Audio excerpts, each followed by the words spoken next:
2 times now this has happened to me. 2 times I've looked this set in the eye and said, meh. And then 2 times that set has crept up on me and become awesome. I'm taking this moment of Metafix to talk about why the Legion of Superheroes scares the living heck out of me.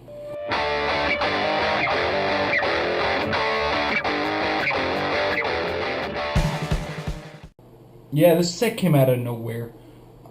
At first, when I first saw the set, you know, the figures in most cases were, in my opinion, mediocre at first glance. I had to eat my words on that. There are figures in this set that are just shockingly amazing. Now, I'm going to start with Bizarro because he's less shockingly amazing and more awesomely amazing. Me and Amber have actually made effective use of him in the metagame for AVX. We've been playing him a lot in tournaments and come up with a lot of teams with him. We're actually trying to curb our use of him to come up with new ideas for the game. Yeah. He looked awesome when we first saw him, and he proved himself to be awesome after the fact. Highfather, you know, I first saw him and I was like, I don't know how that pack thing is going to work. And then I thought about ideas that I could come up with it. Then I really thought about ideas that I could come up with it. And he has shown himself to be pretty awesome for me, except when a real critical misses. That's neither here nor there. His ability to completely stop a single figure tentpole team is shockingly amazing. I hate dealing with tentpole teams initially. Like, I go across them and it's like, you know, you look at that figure and you go, okay, well, he's not going to give me the chance to attack. He's going to be the one that gets to attack. You put the Highfather on there and then you get the first attack. Although, as a quick disclaimer, this is being filmed prior to any conclusion of the second Heroclix Watchlist, which includes Highfather, Tellus, though Tellus is possibly just going to be a slight rewording, and one other figure, Arwen from the Lord of the Rings. Doesn't really affect us because me and Amber haven't been really purchasing the Lord of the Rings. Don't know what's going to go happen with that, but I do think there's going to be some hyper-competitive tournaments at Gen Con that will be involving that set. So, there's that. Now here's 3 that have rounded out a team that has been making its way through the ROC quite effectively. I didn't see it at first. At first glance, I didn't see it. It was Cosmic Boy, the 70-point version from the Gravity Feed. He's got Perplex, he's got Leadership, he's got Telekinesis, he's got Willpower. So, all around, he's pretty good at first glance. You know, he's mediocre, 70 points, he's not unreasonably costed. The Phantom Girl from the main set is pretty cool. We're going to come back to Cosmic Boy's extra effect in a second. His trait.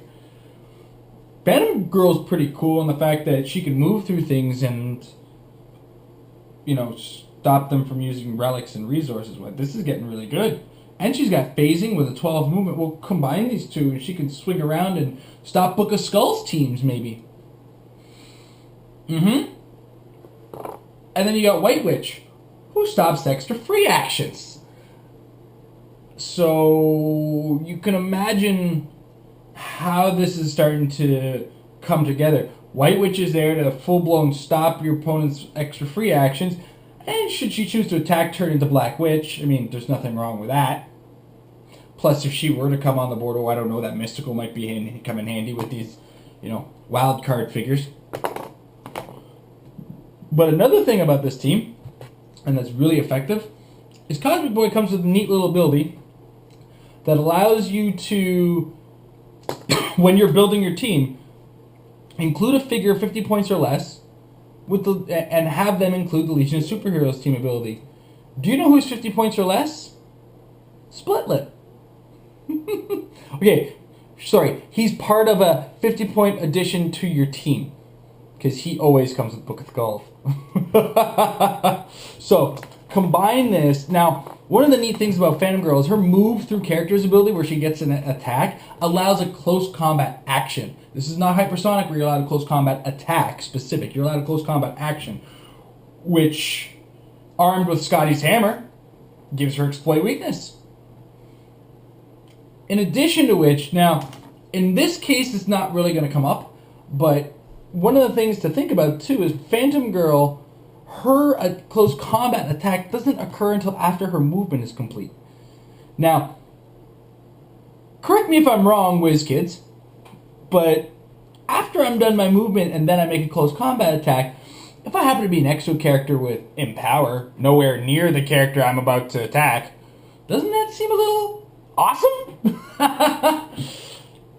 So as you can imagine, the Legion of and 3 of these 4 figures come from the Legion of Superheroes set.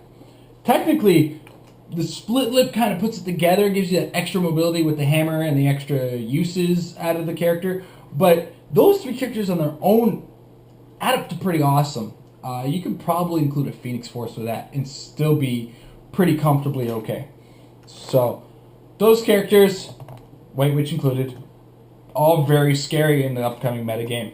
Lydia Mallory has made her mark out there. She's there to take relics away. She's part of the new counter meta. Be wary of this girl. Plus, her ability is pretty cool. She's got the rollout and stealth. I mean, the rollout with shape change. She does have stealth. She's got a reasonable defense with close combat reflexes. And she's got no range, so you do want her in close combat. And she's indomitable. So there's a lot going on with Lydia Mallory that really adds her to the game. And yeah, people are going to disagree with me on this one, and I don't care. The Superboy, super rare, is awesome. And at 100 points, fits very comfortably into the lower game meta. And let's not forget, he's got a wild card.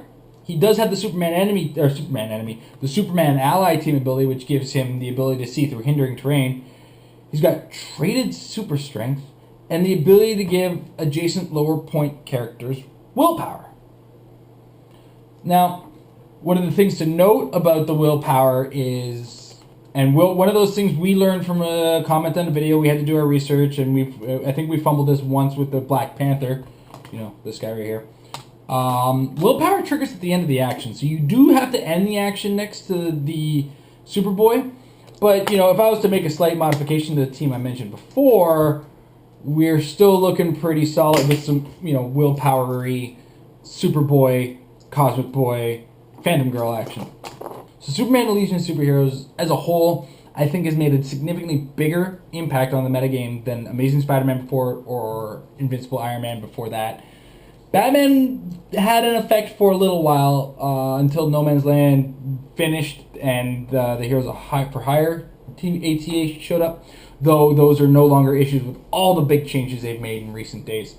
So, yeah, bringing it back in here. When you see a set first, sometimes the most exciting set with the coolest figures, doesn't have the biggest effect on the metagame. Don't get me wrong. It's cool to get, I have a feeling, as cool as the set Deadpool is going to be, I don't think it's going to have as big an effect on the metagame, the bigger overarching metagame, as Superman Legion of Superheroes has had. But I still have to see more of the set and more of the figures to really say anything about it, because I love me some hand ninjas. So, that was my episode on Superman and Legion of Superheroes. Stay tuned next week. It's going to be one episode I think you guys are really going to enjoy, and it's been a long time coming for you guys. Okay, so that's about a fix this week. See you guys next week.